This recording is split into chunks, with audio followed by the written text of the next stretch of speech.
U.S. returns $300 million from 1MDB to Malaysia.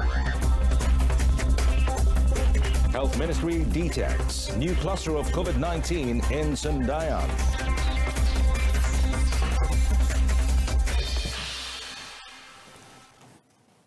Hello and good afternoon. Welcome to News on 2 and its updates at noon with me, Muhammad Amin Carlos. Now, first story. Now, the government today announced that $300 million from One Malaysia Development Berhad 1MDB has been returned to the government by the United States of America. Now, Prime Minister Tan Sri Muhyiddin Yassin said the amount represents the funds recovered from asset seizures related to 1MDB under the kleptocracy asset recovery initiatives of the U.S. Department of Justice, the DOJ. Now, in a statement today, Tan Sri Muhyiddin said on 30th October 2019, Malaysian fugitive Joe Low had reached a settlement with the DOJ pertaining to numerous forfeiture claims filed by the DOJ against assets he had purchased using 1MDB monies. Well, he said the $300 million represents some of those assets which had been forfeited and later sold. It also includes proceeds from 1MDB-linked assets that were given up or forfeited by individuals linked to Joe Low.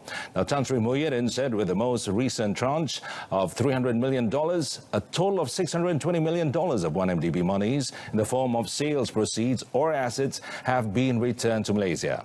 Now, the Prime Minister said the process to sell Joe Low's remaining forfeited assets under the DOJ consent forfeiture judgment is ongoing. Well, he added that efforts to recover 1MDB's assets are ongoing and the government will continue to work with the U.S., the DOJ and other governments to recover and repatriate more 1MDB monies in the future.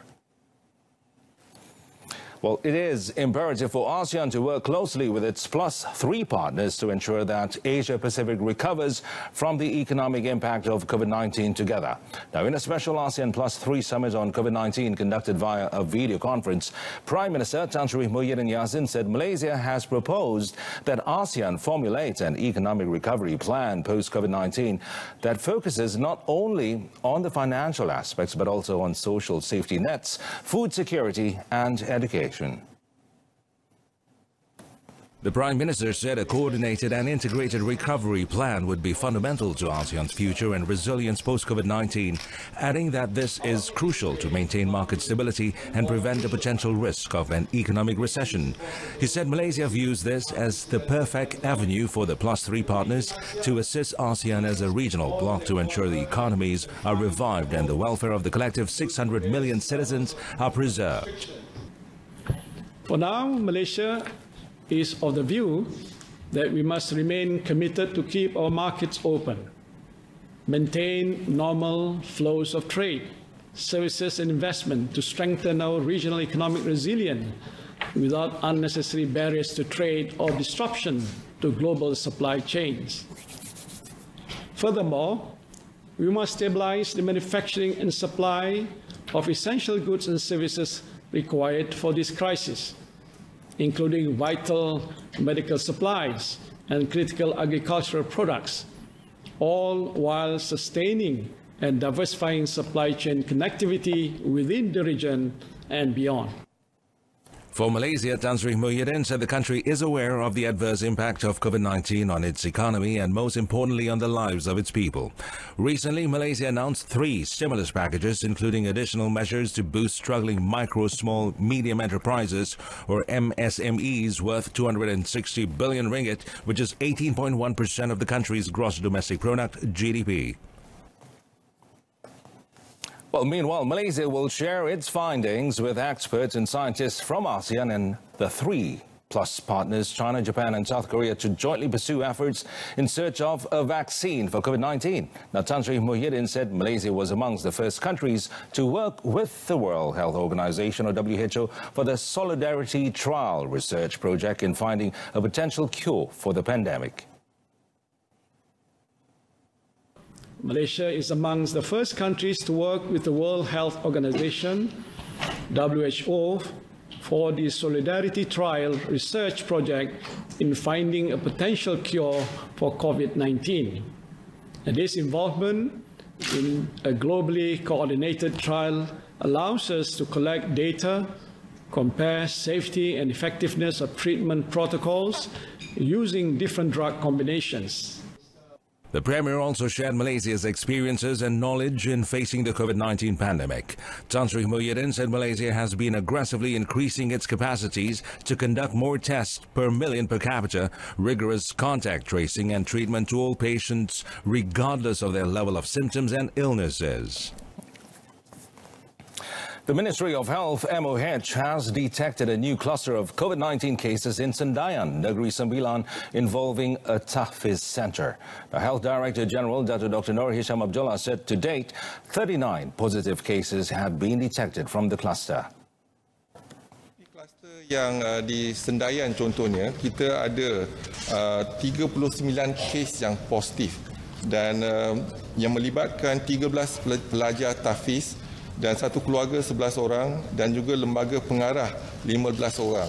Jadi kita dapati ada penularan penyakit ataupun virus COVID di Sendayan dan tindakan bersepadu telah dilaksanakan dan sedang dilaksanakan oleh pegawai-pegawai kita di lapangan dan kita harap kita dapat membendung penularan virus COVID di Sendayan. Commenting further, Dr. Nur Hisham said 28 virus clusters were detected in the country, with the largest cluster being in Sri Petaling so far. The Health Ministry is closely monitoring the stock level and usage of each type of personal protective equipment, PPE, in every state. Now, Health Director General Dr. Nur Hisham Abdullah said the monitoring is done through a reporting and online database system that is easily managed by officers at state health departments, hospitals and district health officers, including health clinics under their purview. Explaining that the issue of PPE shortages was a global one currently, Dr. Nur Hisham said the use of PPE in Health Ministry's facilities has surged as a result of the pandemic. Terdapat beberapa jenis PPE yang digunakan oleh petugas kesihatan. Misalnya, footwear ataupun boot cover baki stok di Kementerian Kesihatan adalah 78 hari. Protective head cover baki stok ialah 52 hari. Alat penutup hidung dan mulut jenis 3-ply mask baki stok 47 hari. Alat penutup hidung dan mulut jenis surgical N95 mask baki stok 37 hari. Disposable face shield baki stok 25 hari. Disposable fluid resistant apron baki stok 23 hari. Jumpsuit ataupun protective overall baki stok 19 hari. Dan gaun plastik biasa dan lain-lain jenis PPE. To ensure PPE stock continues to be sufficient, Dr. Nur Hisham said the ministry was in the midst of procuring them in bulk at both federal and state levels, adding that the ministry also welcomed PPE contributions from the private sector, non-governmental organization and donors. He added that the ministry is also closely working with the National Security Council, the National Disaster Management Agency, NADMA, and other federal agencies to ensure this stock issue is given specific focus.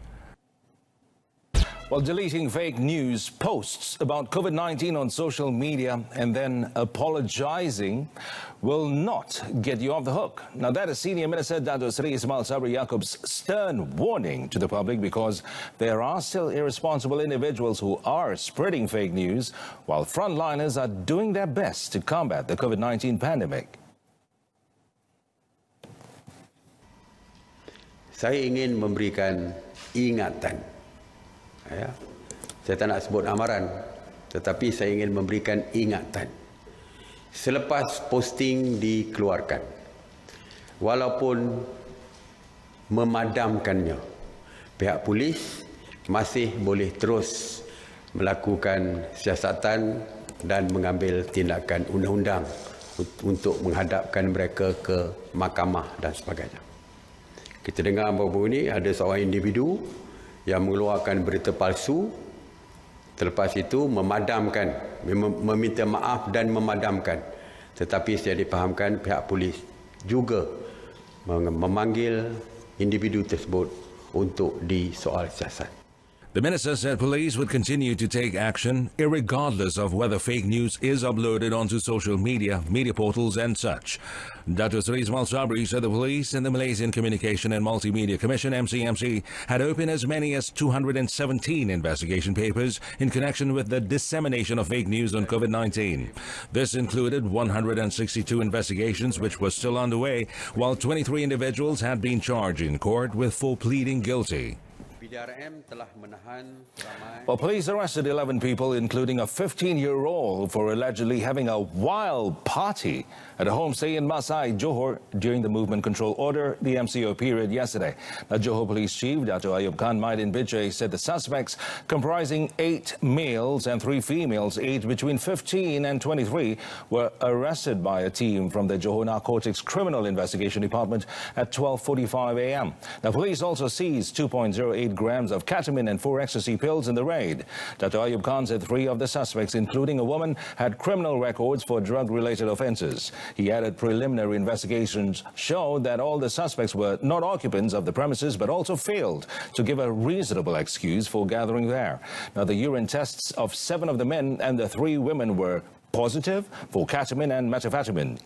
Now, they have been remanded for 3 days for investigation under sections 12, subsection 2 and 15, subsection 1, subsection A of the Dangerous Drugs Act 1952 and Regulation 11 of the Prevention and Control of Infectious Diseases Act 2020. Yang di-Pertuan Agong Al-Sultan Abdullah Riayatuddin Al-Mustafa Billah Shah today held a pre-cabinet session with Prime Minister Tan Sri Muhyiddin Yassin via video conference at Istana Negara. Well, according to Istana Negara's comptroller of the royal household, Dato' Ahmad Fadil Samsudin, it was the first ever video session held for the pre-cabinet meeting following the ongoing movement control order, the MCO. Now, in a statement today, Dato' Ahmad Fadil said Al-Sultan Abdullah had wanted the pre-cabinet meeting be continued through a video conference during the MCO to discuss current issues. Well, he said today's session, which started at 8:30 a.m., lasted 45 minutes. During the session, the Prime Minister had expressed gratitude to the King for His Majesty's offer to waive the royal emoluments for 6 months due to the COVID-19 pandemic. Well, meanwhile, Dato' Ayub Khan also confirmed the arrest of a Singaporean couple and seized drugs worth about 41,000 ringgit in a raid on a condominium in Johor Bahru. The Johor Police Chief said the 25-year-old man and his girlfriend, aged 23, were arrested at 8:20 p.m. by a narcotics criminal investigation team from the Johor Contingent Police Headquarters.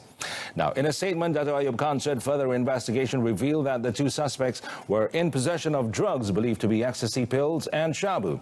Now, during the raid, police also seized a car, jewelries and cash, including Singapore dollars. He said the total seizure was worth almost 200,000 ringgit, adding that both suspects tested positive for methamphetamine. Now, Dato' Ayub Khan said the couple has been remanded for 6 days starting today, and the case is being investigated under Section 39B of the Dangerous Drugs Act 1952, which carries the mandatory death sentence if convicted.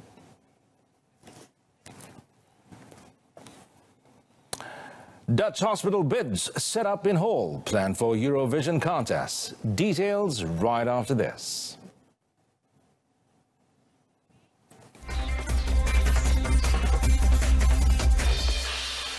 Well, the National Athletes Welfare Foundation, YAKIB, and National Entrepreneurs Foundation, YUN, have donated 35,000 ringgit worth of medical supplies to frontliners in the fight against COVID-19.